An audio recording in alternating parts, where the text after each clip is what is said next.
What's up, YouTube, and welcome to Codename Scream. I am that horror guy. And I'm Mel. And please make sure to like, subscribe, and ring the bell for notifications for all things horror. Welcome to another episode of With Footage Being Found, still covering all the found footage films we can think of or that you may have suggested to us.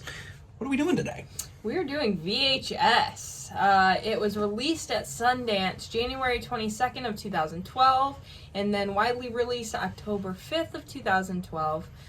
This was created by Brad Miska, and then it was directed by several different people because each section was directed by someone different. So we'll just run through those real quick. Tape 56, which is the narrative of the whole film, kind of ties the whole film together. That was done by Adam Wingard, who you know, we talked about him, You're Next. So if you haven't seen the You're Next video where we talk about Mr. Adam here, go back, watch it. It's a good one. The reason we actually covered VHS was there was a comment bringing up VHS and Adam Wingard when we did cover Your Next. So thank you for the suggestion. It just so happened we were about to start a found footage series. Yeah. So the timing was perfect. So then, in order that you see him in the film, Amateur Night was directed by David Bruckner. Second Honeymoon was done by Ty West.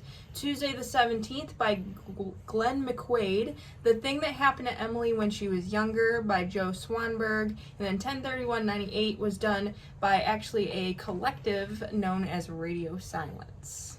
Let's talk about box office budget. Yeah, went into this one with only $15,000 budget. Pretty small budget. Yeah. One of the smallest we've ever touched base on it here. Especially being so many films all in one, having that small of a budget. Right. So it was incredible that we could, in 2012, make a film for only $15,000. Right. And I was blown away when we did a film for $1 million last time. And this is much, much smaller.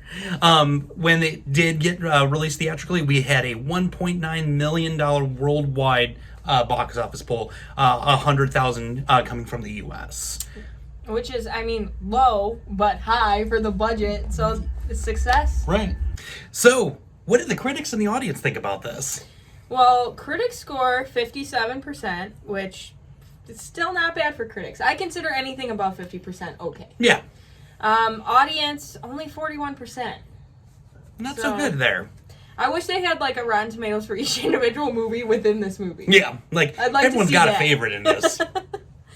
So if you guys haven't seen this movie, it is available for stream on Amazon. I've provided a link below. You can also find it in pretty much just about any store. But we're not going to discuss every individual series in here. It's an anthology series. And this movie runs just under 2 hours long. If we were to explain every scenario here, we'll be here all day. Yeah. We're just going to give a quick rundown of it. So, we open the film with B-grade Clockwork Orange guys doing B-grade Clockwork Orange antics on the back half of what looks to be the Slipknot music video shoot smashing up a house. So, there's your first half. We go into Amateur Night, where we have bros just taking out girls, doing horrible things, and one of them happens to be a monster that wants to have a threesome and then rips junk off and shreds you to shreds and flies you away because she likes you. Second Honeymoon, we have another B-grade scenario where it's the lost love is coming back, and who is it? Well, I'm not going to tell you because you're going to watch it. But there's an awesome kill, and that's all that matters there. Tuesday the 17th, we have poor video quality with a really poor equipment shooting this film. So, and they're going to say that the glitch is killing people. I say it's because they had a bad quality film. So, but, you know, I can take Made me want to die. I don't know about you. I can take a turd and polish it, too. The thing that that happened to Emily when she was younger is disgusting. We're not even going to touch base on it. It made me feel gross. I took a shower right after watching that one. And then 10/31/98 is the final climax of the film. What really we wanted to do here is take our favorite from the anthology and just take a brief moment to discuss it. So what was your favorite one? So I had two. And I'm letting you, because I am the nicest person ever, cover my actual favorite, which is, we'll find out in a minute. Yeah. My other favorite was 10/31/98. The reason that it was my favorite is, to me, it felt the most real and the most, maybe this could actually happen kind of thing. Yeah. I mean, not maybe it could actually happen, but like... It felt a little more real. It felt more real. I loved how these idiots stumble into this house and they're like, oh, it's a haunted house, because they're trying to go to a party. They're drinking before they even get to the door. Right. And the house is just weird. Something feels a little off when they walk in. That felt real to me. I've been to many Airbnbs questioning whether I walked into an Airbnb or someone's house. It felt like that. Yeah. It felt authentic. Whereas some of the other ones felt a little off. The acting felt real in this one. Yep.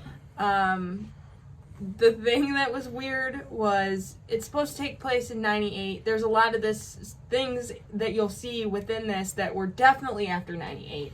One of the things, the guy that is dressed as like a soldier, he's wearing digital camo, the print digital camo. That wasn't out in 1998. No. So you'll see a few things throughout the movie, or movie within a movie. Yep.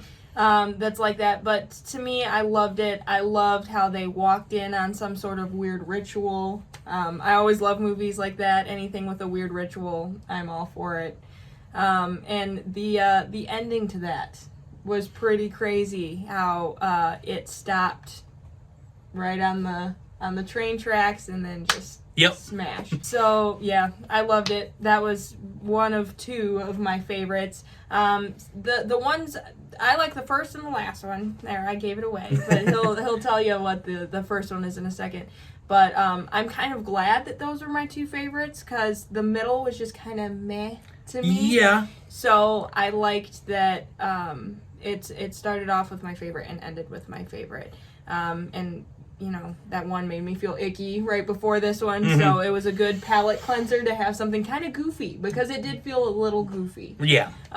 So I liked it for that reason. I loved it. So, Excellent. what's your favorite? My favorite was Amateur Night. And then my second favorite was Tuesday the 17th, though I did throw that one through the ringer in my rundown quite a bit. That one, you know, it's just goofy, but it was awesome still. Amateur Night is just based around a group of guys. The one has the camera built into his glasses. I don't have one built into mine, unfortunately. But they're using that to go out and on the town and just kind of, you know, wreak havoc and whatnot, and end up bringing back a couple of girls to their hotel room, and the one's just odd the whole entire time, and, you know, bug eyes, and I like you. That's all she can say. That's ever. all she says. That's all she ever says. And though she really doesn't like the one, Patrick, at all, she's hissing at him and whatnot. And Shane, the main head guy, he's kind of an ass. Didn't really like him at all. He's trying to do his thing with the one girl, and she passes out. And so then he decides, oh no, I'm going to hook up with the weird chick in the corner. And turns out she has like scales and webbed feet, and he doesn't catch it right away. He's like, yeah, whatever. He's like, eh.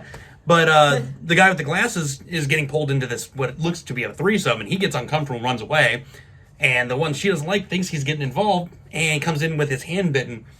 And yeah, it turns out she's this creature thing. It's messed up. And she shreds apart Shane, which is awesome. And then, shreds apart the other one, rips his stuff off. And then the guy with the glasses tries to run away, falls down the stairs, and then she ends up liking him and then flies him away. Yep. Into the evening. That was awesome. That was awesome, though. Yeah. You see her wings. Yep, to see the wings. It was cool.